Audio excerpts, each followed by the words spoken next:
ಸಿದ್ಧಗಂಗಾ ಶ್ರೀಗಳಿಗೆ ಮತ್ತೆ ಸೋಂಕು ಪತ್ತೆಯಾಗಿದೆ. ಅವರ ದೇಹದಲ್ಲಿ ಶ್ರೀಗಳ ಶ್ವಾಸಕೋಶದಲ್ಲಿ ಸೋಂಕು ಪತ್ತೆಯಾಗಿರೋದು.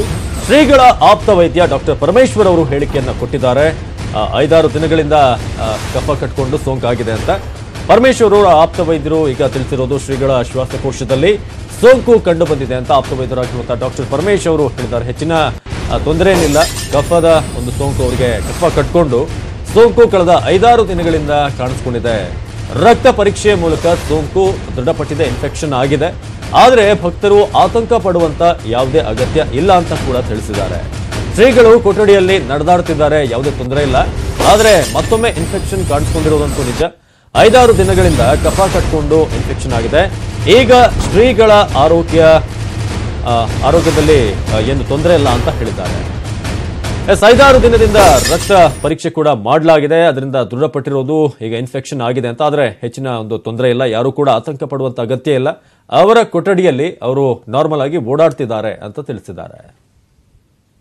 ಪೂಜ್ಯರ ಆರೈಕೆ ಈ ತನಕವೂ ಕೂಡ ಅತ್ಯುತ್ತಮವಾಗಿ ನಡೀತಾ ಬರ್ತಾ ಇದೆ. ಚೆನ್ನೈನಿಂದ ಬಂದ ಮೇಲೆ ಯಾವುದೇ ಸೋಂಕು ತಗಲಬಾರದು ಅಂತ ಹೇಳಿ ಬಹಳಷ್ಟು ಪ್ರಯತ್ನ ಪಟ್ಟರು ಕೂಡ ಈಗ ಕಳೆದ 2-3 ದಿವಸಗಳಿಂದ, ಒಂದು 4-5 ದಿವಸದಿಂದ ಕಫ ಜಾಸ್ತಿ ಆಗಿರೋದ್ರಿಂದ ಅದಕ್ಕೆ ಟ್ರೀಟ್ಮೆಂಟ್ ಕೊಡ್ತಾ ಇದ್ರು. ಈಗ ಸ್ವಲ್ಪ ಅದು ಸೋಂಕು ಅಂತ ಗೊತ್ತಾಗಿದೆ, ಇವತ್ತು ನಿನ್ನೆಯಿಂದ ಗೊತ್ತಾಗಿದೆ. ಅದು ಸೋಂಕಾದ ಮೇಲೆ ಸ್ವಲ್ಪ ನಿಶಕ್ತಿ ಇದೆ.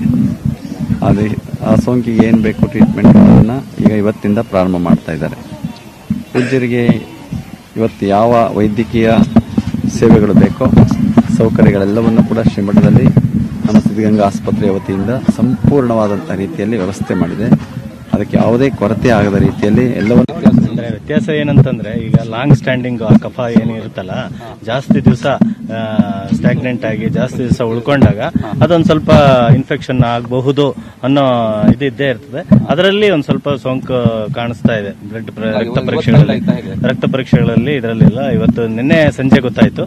ಅದರಿಂದ ಇವತ್ತು ಬೆಳಗ್ಗೆಯಿಂದ ನಾವು ಅದಕ್ಕೆ ಯಾವ್ದಾವ ತರ ಟ್ರೀಟ್ಮೆಂಟ್ ಕೊಡಬೇಕು ಅದನ್ನ ಇವತ್ತು ಬೆಳಗ್ಗೆಯಿಂದಲೇ ಶುರು ಮಾಡಿ. ಯಾವ ರೀತಿ ಸೋಂಕು ಅನ್ನೋದು ಅದೇ ಶ್ವಾಸಕೋಶಕ್ಕೆ ಸ್ವಲ್ಪ ಸೋಂಕು ತಗಲಿದೆ. ಇದಕ್ಕೆ ನಾವು ಇನ್ನ 5-10 ದಿವಸದವರೆಗೂ ಟ್ರೀಟ್ಮೆಂಟ್ ಕೊಡಬೇಕು. ಅದ್ರ ಜೊತೆಗೆ ಬೇರೆ ಎಲ್ಲ ಏನೇನು ಟ್ರೀಟ್ಮೆಂಟ್ಗಳಿರುತ್ತೋ ಅದನ್ನೆಲ್ಲ ಎಷ್ಟು ದಿನ ಟ್ರೀಟ್ಮೆಂಟ್ ಕೊಡಬೇಕು? ಇನ್ನ 5-10 ದಿವಸದವರೆಗೂ ಟ್ರೀಟ್ಮೆಂಟ್ ನಾವು ಕೊಡಬೇಕು. ಯಾಕಂದ್ರೆ ಅಲ್ಲಿ ಎದ್ದು ಅಲ್ಲಿ ರೂಮ್ನಲ್ಲೇ. ಈ ಬಗ್ಗೆ ಹೆಚ್ಚಿನ ಮಾಹಿತಿಯನ್ನು ನೀಡ್ತಾರೆ ನಮ್ಮ ತುಮಕೂರಿನ ಪ್ರತಿನಿಧಿ ವಿಠಲ್. ಇದೀಗ ಇನ್ಫೆಕ್ಷನ್ ಆದಾಗ ರೈಲ್ ಆಸ್ಪತ್ರೆಗೆ ಹೋಗಿದ್ರು, ಪರ್ಮನೆಂಟ್ ಆಗಿ ಸೊಲ್ಯೂಷನ್ ಬೇಕು ಅಂತ ಹೋಗಿದ್ದಲ್ಲಿ. ಆದ್ರೆ ಈಗ ವಾಪಸ್ ಬಂದ ಮೇಲೆ ಮತ್ತೆ ಇನ್ಫೆಕ್ಷನ್ ಅಂತ ಏನಾಗಿದೆ? ಸದ್ಯಕ್ಕೆ ಶ್ರೀಗಳು ಹೇಗಿದ್ದಾರೆ? ಅವಿನಾಶ್, ಕಳೆದ ಬಾರಿ ಸಿದ್ಧಗಂಗಾ ಶ್ರೀಗಳು ರೇಲಾ ಆಸ್ಪತ್ರೆಗೆ ಹೋಗಿದ್ದಂಥದ್ದು ಪಿತ್ತಕೋಶದಲ್ಲಿ ಸೋಂಕಿನ ಒಂದು ಸಮಸ್ಯೆ ಇದೆ ಅಂತ ಹೇಳಿ. ಸೊ ಈಗ ಪಿತ್ತಕೋಶದಲ್ಲಿ ಯಾವುದೇ ರೀತಿಯಾದಂತಹ ಸೋಂಕಿಲ್ಲ, ಮತ್ತೆ ಅಲ್ಲಿಂದ ಶಸ್ತ್ರಚಿಕಿತ್ಸೆ ಮಾಡಿಸ್ಕೊಂಡು ಬಳಿಕ ಪಿತ್ತಕೋಶದಲ್ಲಿರತಕ್ಕಂಥದ್ದು ಎಲ್ಲ ಸಮಸ್ಯೆನೂ ಕೂಡ ಕ್ಲಿಯರ್ ಆಗಿದೆ. ಆದ್ರೆ ಈಗ ಸಮಸ್ಯೆ ಆಗಿರತಕ್ಕಂಥದ್ದು ಶ್ರೀಗಳ ಶ್ವಾಸಕೋಶದಲ್ಲಿ ಏನು ಪದೇ ಪದೇ ನೀರು ತುಂಬಿಕೊಳ್ತಾ ಇರುವಂತದ್ದು, ಮತ್ತೆ ಕಳೆದ 4-5 ದಿನಗಳಿಂದ ಮತ್ತೆ ಶ್ರೀಗಳಿಗೆ ಕಫದ ಸಮಸ್ಯೆ ಕಾಡ್ತಾ ಇರತಕ್ಕಂಥದ್ದು. ಮತ್ತೆ ಈಗ ಡಾಕ್ಟರ್ಗಳು ಅಂದ್ರೆ ಸಿದ್ಧಗಂಗಾ ಶ್ರೀಗಳ ಪರಮ ವೈದ್ಯ ಡಾಕ್ಟರ್ ಪರಮೇಶ್ ಏನ್ ಹೇಳ್ತಾರೆ ಅಂದ್ರೆ, ಕಫದಿಂದನೂ ಕೂಡ ಯಾವುದೇ ರೀತಿಯಾದಂತಹ ಸಮಸ್ಯೆ ಇಲ್ಲ, ಮತ್ತೆ ಲಂಗ್ಸ್ ನಲ್ಲಿ ನೀರು ತುಂಬಿಕೊಳ್ತಾ ಇರೋದ್ರೂ ಕೂಡ ಯಾವುದೇ ರೀತಿಯಾದಂತಹ ಸಮಸ್ಯೆ ಇಲ್ಲ. ಈಗಾಗಲೇ ಟ್ರೀಟ್ಮೆಂಟ್ ನಾವು ಶುರು ಮಾಡಿದೀವಿ. ಕಳೆದ 4-5 ದಿನಗಳಿಂದ ಏನ್ ಕಫ ಕಟ್ಕೊಳ್ತಾ ಇದ್ದೀವಿ ಇದಕ್ಕೆ ಸಂಬಂಧಪಟ್ಟಂತೆ ಹಲವಾರು ರೀತಿಯಾದಂತಹ ಬ್ಲಡ್ ಸ್ಯಾಂಪಲ್ಗಳು ತಗೊಂಡು ಟೆಸ್ಟ್ ಮಾಡಿದ್ವಿ. ಸೊ ನಿನ್ನೆ ಸಂಜೆ ಒಂದು ಇದು ದೃಢಪಡ್ತಕ್ಕಂಥದ್ದು ಏನೋ ಶ್ರೀಗಳಿಗೆ ಒಂದು ಶ್ವಾಸಕೋಶದಲ್ಲಿ ಸೋಂಕು ತಗಲಿದೆ ಎಂಬ ಇದು ಒಂದು ಜಸ್ಟ್ ತಗಲಿದೆ ಅಷ್ಟೇ.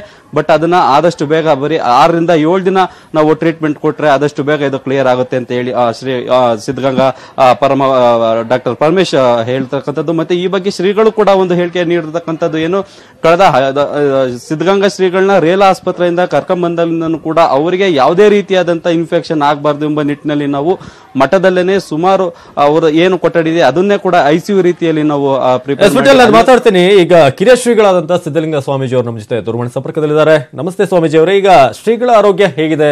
ಏನಾದ್ರೂ ಭಕ್ತರಿಗೆ ಆತಂಕ ಮಾಡುವಂತದ್ದು ಏನಿಲ್ವಲ್ಲ? ಅತ್ಯುತ್ತಮವಾದಂತಹ ಎಲ್ಲ ವೈದ್ಯಕೀಯ ಸೌಕರ್ಯಗಳು ಹೊರಗಡೆ ಎಲ್ಲ ವ್ಯವಸ್ಥೆ ಮಾಡಿದ್ದೇವೆ, ತೊಂದರೆ ಇಲ್ಲ. ಈಗ ಅಲ್ಲಿಂದ ಬಂದಲ್ಲಿ ಯಾವ ಚಿಕಿತ್ಸೆಯನ್ನ ಅವರು ನಡೆಸಿದ್ರು ಅದೆಲ್ಲವೂ ಚೆನ್ನಾಗಿ ನಡೆದು ಮುಂದುವರೆದಿದೆ. ಈಗ ಅವ್ರಿಗೆ ಸ್ವಲ್ಪ ಶ್ವಾಸಕೋಶದಲ್ಲಿ ಸ್ವಲ್ಪ ತೊಂದರೆ ಇದೆ. ಈಗ ಅದು ಕಫ ಜಾಸ್ತಿಯಾಗಿ ಆ ಕಫದಿಂದಾಗಿ ಸ್ವಲ್ಪ ವೈರಸ್ ಕಾಣಿಸ್ತಿದೆ ಸ್ವಲ್ಪ. ಅದಕ್ಕೆ ಇವತ್ತಿನಿಂದ ಒಂದು ಸ್ವಲ್ಪ ಹೊಸ ಟ್ರೀಟ್ಮೆಂಟ್ ಸಿಗಬೇಕು ಅಂತ ಹೇಳಿ ಟ್ರೀಟ್ಮೆಂಟ್ ಮಾಡಿ ಕೊಡ್ತಾ ಇದ್ದಾರೆ. ಈಗ ರೇಲ್ ಆಸ್ಪತ್ರೆಯಲ್ಲಿ ಕೊಟ್ಟಂತ ಔಷಧಿಗಳೆಲ್ಲ ಕಂಟಿನ್ಯೂ ಆಗ್ತಿದೆಯಾ ಹೇಗೆ ಅಂತ?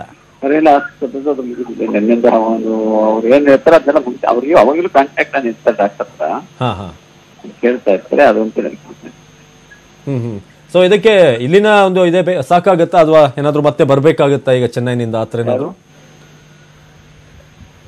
ಪರಮೇಶ್ವರ ಒಂದು ಚಿಕಿತ್ಸೆನ ಸಾಕಾಗತ್ತಾ ಈಗ ಅಥವಾ ಏನಾದ್ರು ಬರ್ಬೇಕಾಗುತ್ತೆ? ಅವ್ರದ್ದು ಯಾವ ಸಮಸ್ಯೆ ಇಲ್ಲ, ಅವ್ರು ಮಾಡಿರೋದ್ರ ಬಗ್ಗೆ ಯಾವ್ದು ಕೊರತೆ ಇಲ್ಲ, ಅವೆಲ್ಲವೂ ಚೆನ್ನಾಗಿ ವಾಸಿ ಆಗಿದೆ. ಅದಕ್ಕೆ ಸಂಬಂಧಪಡೋದು ಯಾವ್ದು ಸಾಕಾಗಿಲ್ಲ. ಓಕೆ ಧನ್ಯವಾದ ಸ್ವಾಮೀಜಿ ಮಾತನಾಡೋದಕ್ಕೆ.